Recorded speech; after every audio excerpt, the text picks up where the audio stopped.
ఇప్పుడు కొంతమంది ఏమంటారంటే, ఒక ఒపీనియన్ ఏంటంటే, టర్మ్ ప్లస్ ఇన్వెస్ట్మెంట్ ఈ రెండింటిని కలపకుండా టర్మ్ ఇన్సూరెన్స్ సెపరేట్గా తీసుకుని ఇన్వెస్ట్మెంట్ చేయడానికి డిఫరెంట్ ఆపర్చునిటీస్ ఉన్నాయి. ఇప్పుడు గోల్డ్ కొనుక్కోవడమో, రియల్ ఎస్టేట్లో పెట్టుకోవడమో, స్టాక్ మార్కెట్లో, మ్యూచువల్ ఫండ్స్లో ఇట్లా వేరే వేరే ఆపర్చునిటీస్ ఉన్నాయి. కాబట్టి టర్మ్ ప్లస్ ఇన్వెస్ట్మెంట్ ఎందుకు కలపాలి అని అంటున్నారు. చాలా మంచి ప్రశ్న అండి ఇది. సాధారణంగా అందరూ అంటారు టర్మ్ ప్లస్ ఇన్వెస్ట్మెంట్ని ఎందుకు కలపాలి, టర్మ్ వేరేగా తీసుకోవచ్చు లేదా ఇన్వెస్ట్మెంట్ వేరేగా తీసుకోవచ్చు అని చెప్పి. ఉదాహరణకి మీకు మార్కెట్ మీద అవేర్నెస్ ఉంది, నాకు అవగాహన ఉంది, నేను ఇన్వెస్ట్ చేసుకోగలను, నాకు స్టాక్ మార్కెట్ మీద అవగాహన ఉంది అని అనుకుంటే yes you can go through, అలా ఇన్వెస్ట్ చేసుకోవచ్చు. ఇప్పుడున్న పరిస్థితుల్లో భారతదేశం యొక్క గొప్పతనం ఏంటంటే జీడిపి మీరు చూస్తే 8వ స్థానం నుంచి 4వ స్థానంలోకి వచ్చింది. అంటే రాబోయే రోజుల్లో భారతీయ స్టాక్ మార్కెట్లు చాలా అద్భుతంగా ముందుకు వెళ్తాయి. సో ఇలాంటి క్రమంలో స్టాక్ మార్కెట్ మీద నేను అవగాహన పెంచుకుని దానిలో ఇన్వెస్ట్ చేసుకోగలను అని అనుకుంటే మీరు అలా వెళ్ళొచ్చు, టర్మ్ వేరేగా తీసుకుని దానిలో వెళ్ళొచ్చు. కానీ ఇప్పుడు ఎవరి ప్రొఫెషన్ వాళ్ళదండి. ఇప్పుడు నా ప్రొఫెషన్ ఇన్సూరెన్స్, ఇంకోటి ప్రొఫెషన్ ఇంకోటి. అలా ఉన్న క్రమంలో నేను నిత్యం స్టాక్ మార్కెట్ మీద అవగాహన పెంచుకుంటూ ఉంటానంటే అది కొద్దిగా కష్టతరమైనది. నాకు ఆ కష్టం అవసరం లేదు, రెండు కలిపి తీసేసుకుంటానంటే రెండు ఒక చోట వచ్చేస్తున్నాయి. ఇక్కడ ఏమవుతుంది, మీ ఇన్వెస్ట్మెంట్ చూసుకోవడానికి ఒక ఫండ్ మేనేజర్ ఉంటాడు. అంటే ఇప్పుడు ఇన్వెస్ట్మెంట్ ప్లాన్లో, టర్మ్ ప్లస్ ఇన్వెస్ట్మెంట్ ప్లాన్లో మనం ఇచ్చిన అమౌంట్, పే చేస్తున్న అమౌంట్ వాళ్ళు కూడా స్టాక్ మార్కెట్లోనే ఇన్వెస్ట్ చేస్తారు. ఎస్, అవునండి.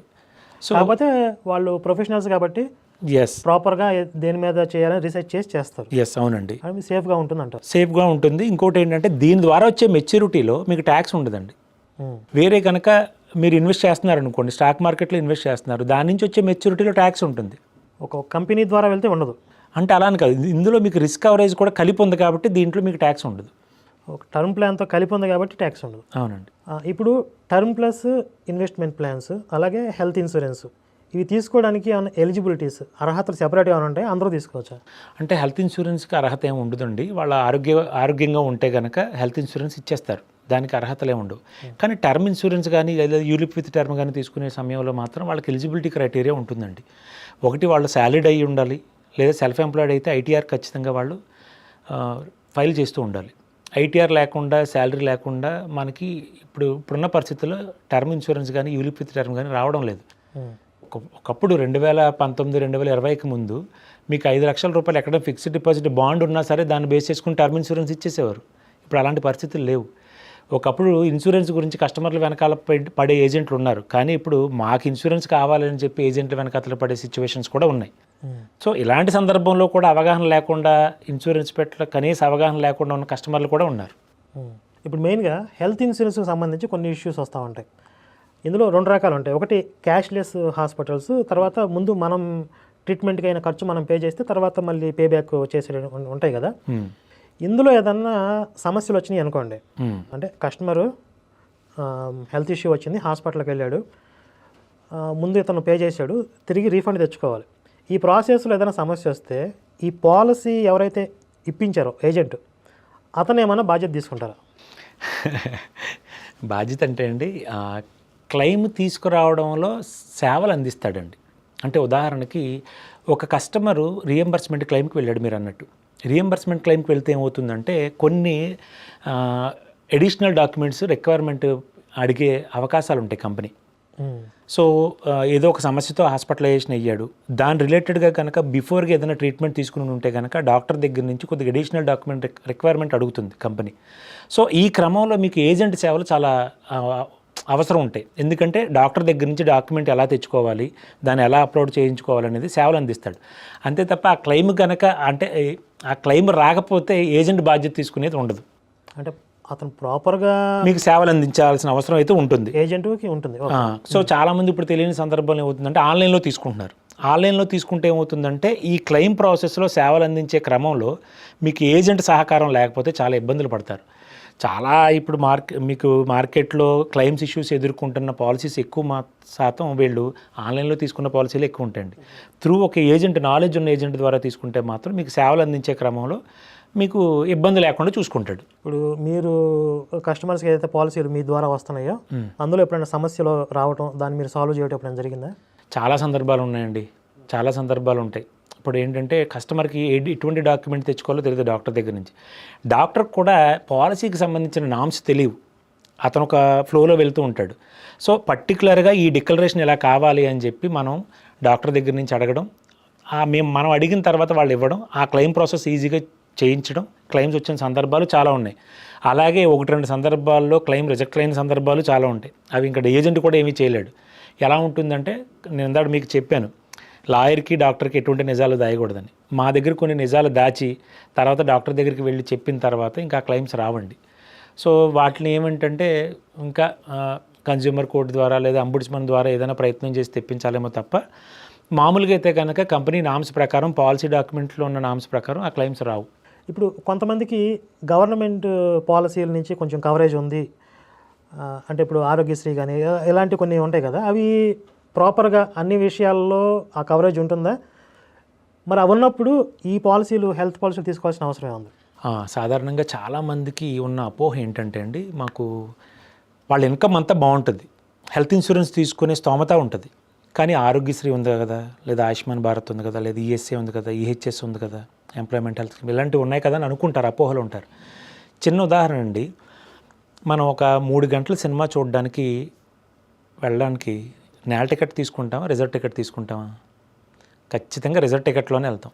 అంటే 3 గంటల సినిమా చూడడానికి కూడా మనం కంఫర్ట్ చూసుకుంటాం. మరి ఇక జీవితానికి సంబంధించింది కదా.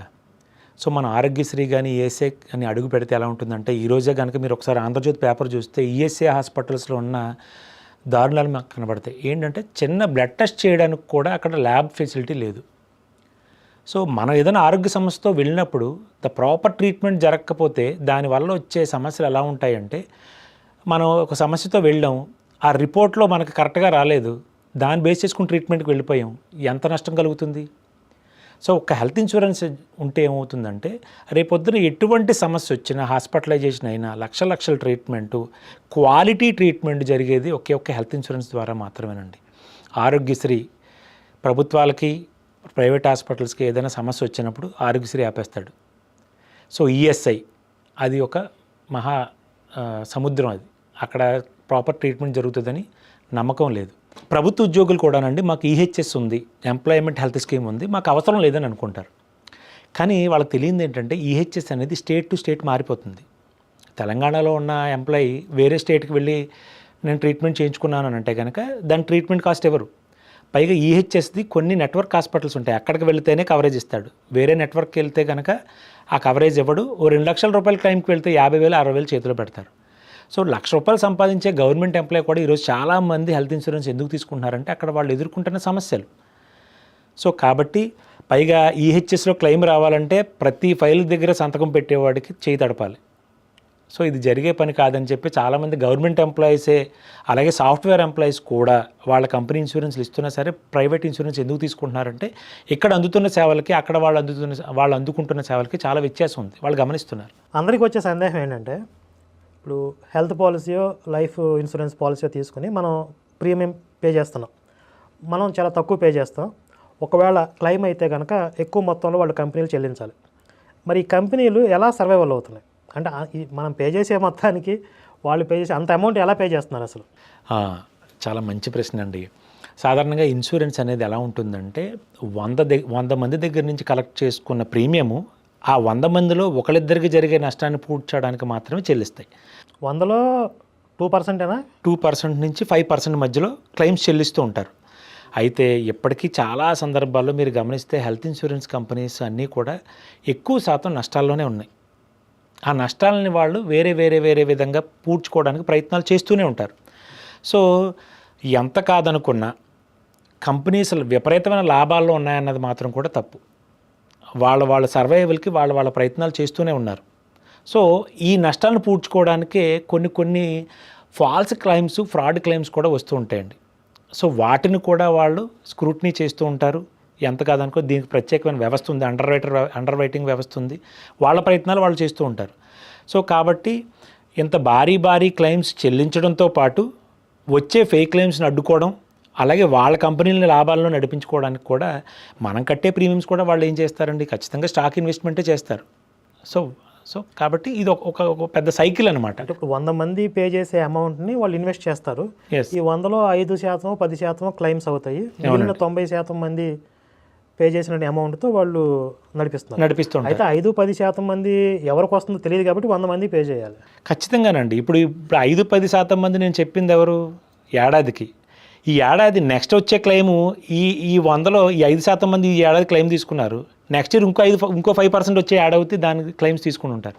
కాబట్టి 5గురే క్లెయిమ్స్ తీసుకుంటారని ఉండదు.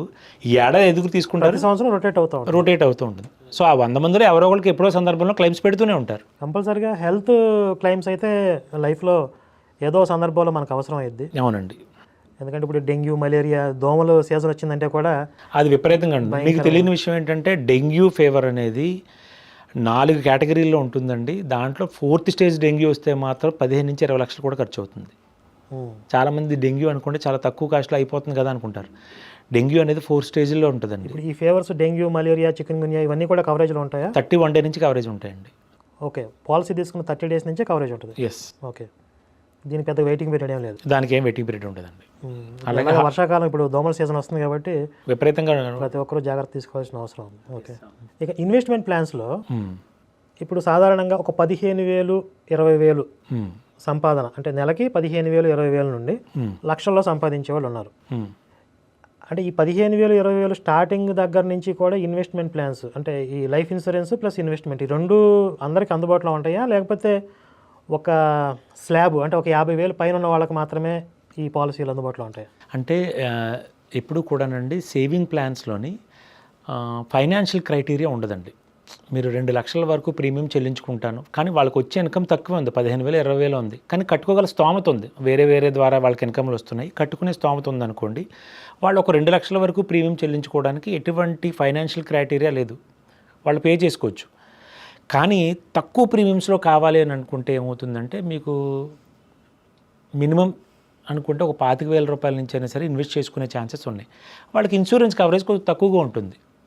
సో 25,000, 30,000 రూపాయలు నేను సంవత్సరానికి కట్టుకోగలను అనుకున్నప్పుడు వాళ్ళకి కొద్ది కవరేజ్లో తక్కువగా ఉంటుంది, వాళ్ళకి వచ్చే మెచ్యూరిటీ కూడా తక్కువగా ఉంటుంది.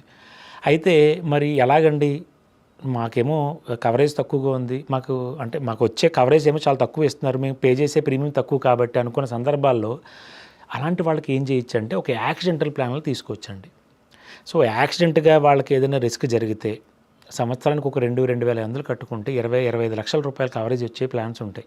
అంటే మినిమం పే చేస్తే ఎంత కవరేజ్ వస్తుందని చెప్తున్నారు. అవునండి. ఇక్కడ 3 రకాలమైన మనకి బెనిఫిట్స్తో పాలసీస్ వచ్చే ఉంటాయి. 1 పెన్షన్, 2 లైఫ్ రిస్క్, చివరిలో మెచ్యూరిటీ. ఈ 3 వచ్చే ప్లాన్స్ కూడా ఉన్నాయి. సో దాని ద్వారా వాళ్ళ ఫైనాన్షియల్ ప్రొఫైల్ని బట్టి, పర్సనల్ ప్రొఫైల్ని బట్టి పాలసీస్ మారిపోతూ ఉంటాయి. ఇది ఇక్కడ ఒక కంపెనీయే గొప్ప, లేదు ఈ కంపెనీలో ఇలా ఉన్నదా ఏం ఉండదండి. మనతో ఒకసారి కాంటాక్ట్లోకి ఎవరైనా వస్తే కనుక నేను వాళ్ళ ప్రొఫైల్స్ని బేస్ చేసుకుని వాళ్ళకి ఏది సూట్ అవుతుందో మనం అది ప్రిఫర్ చేస్తాం. ఇప్పుడు మన ఫాలోవర్స్ కొంతమంది ఎవరైనా మేము కూడా ఈ పాలసీలు తీసుకుంటాము అని ఇంట్రెస్ట్ చూపిస్తే కనుక మీరు వాళ్ళకి సరైన పాలసీలు ఏది సూట్ అవుతాయో అవి ఎక్స్ప్లెయిన్ చేసి ఖచ్చితంగానండి ప్రొఫైల్ని బేస్ చేసుకుని వాళ్ళకి ఏ పాలసీ సూట్ అవుతుందో వాళ్ళకి అది మనం చెప్పడం జరుగుతుందండి. సరే, స్క్రీన్ మీద కనపడుతున్న ఫోన్ నెంబర్కి మీ వివరాలు వాట్సాప్ చేయండి. అంటే ఎవరికైనా మాకు పాలసీలు కావాలి, హెల్త్ పాలసీలు, లైఫ్ ఇన్సూరెన్స్కి సంబంధించి మాకు కావాలి అనుకునే వాళ్ళు మీ వివరాలు పంపిస్తే కనుక శంకర్ గారితో మేము కోఆర్డినేట్ చేస్తాము. ఇది ఓవరాల్గా ఈ ఇన్సూరెన్స్కి సంబంధించి ఈ వివరాలన్నీ మీకు తెలియజేయడంలో ఉద్దేశం ఏంటంటే ప్రధానంగా ఆర్థిక ఆరోగ్యపరంగా హిందూ సమాజం పరిపుష్టంగా ఉండాలి. ఒకవేళ ఏదన్నా అనుకోని విపత్తు జరిగితే అంటే అనారోగ్య సమస్యలు వచ్చినా, ఇంట్లో సంపాదించే వ్యక్తి ఏదైనా ప్రమాదవశాత్తు అతనికి ఏదైనా జరిగినా ఆ కుటుంబాన్ని ఈ మత మార్పిడి ముఠాలు టార్గెట్ చేస్తున్నాయి, వాళ్ళ వల్ల పడుతున్నారు. కనుక ఒక హెల్త్ ఇన్సూరెన్స్ ప్రాపర్ మంచి కంపెనీ నుంచి మీకు హెల్త్ కవరేజ్ ఉంటే కనుక నిశ్చింతగా అంటే కొంచెం ధీమాగా ఉండవచ్చు. నిజంగా అలాంటి పరిస్థితి ఎప్పుడైనా అనారోగ్య సమస్యలు వచ్చినా మీరు ధైర్యంగా హాస్పిటల్కి వెళ్ళి మంచి చికిత్స తీసుకోవచ్చు. మీ ఇంట్లో హెల్త్ ఇన్సూరెన్స్ ఉంటే కనుక మీ ఇంటికి పాస్టర్ వచ్చే అవసరం ఉండదు, అవకాశం ఉండదు. మనం సేఫ్గా ఉండటంతో పాటు మన కుటుంబాలను కూడా మనం సేఫ్గా ఉంచాలంటే కనుక ముఖ్యంగా ఈ ఇన్వెస్ట్మెంట్ ప్లాన్లో కూడా చిన్న వయసు నుంచే ఇప్పుడు ఈ బెట్టింగ్లు అవి అని చెప్పి అలవాటు పడుతున్నారు కొంతమంది యువత. ఈ బెట్టింగ్లు అలా వ్యసనాలు అలవాటు పడి దుబారా చేసే బదులు చక్కగా క్రమ పద్ధతిలో కనుక పెట్టుబడులు పెడితే ఒక 40-50 ఏళ్ళు వచ్చేసరికి మంచి ఇన్కమ్ వాళ్ళ కుటుంబానికి ఏర్పడటం, ఇవన్నీ కూడా మంచి మంచి ప్లాన్స్ ఉన్నాయి. అవన్నీ మీకు శంకర్ గారు ఎక్స్ప్లెయిన్ చేస్తారు. ఎవరైనా పాలసీలు తీసుకోవాలనుకునే వాళ్ళు మీ వివరాలు వాట్సాప్ చేయండి. జై శ్రీరామ్, భారత్ మాతాకి జై.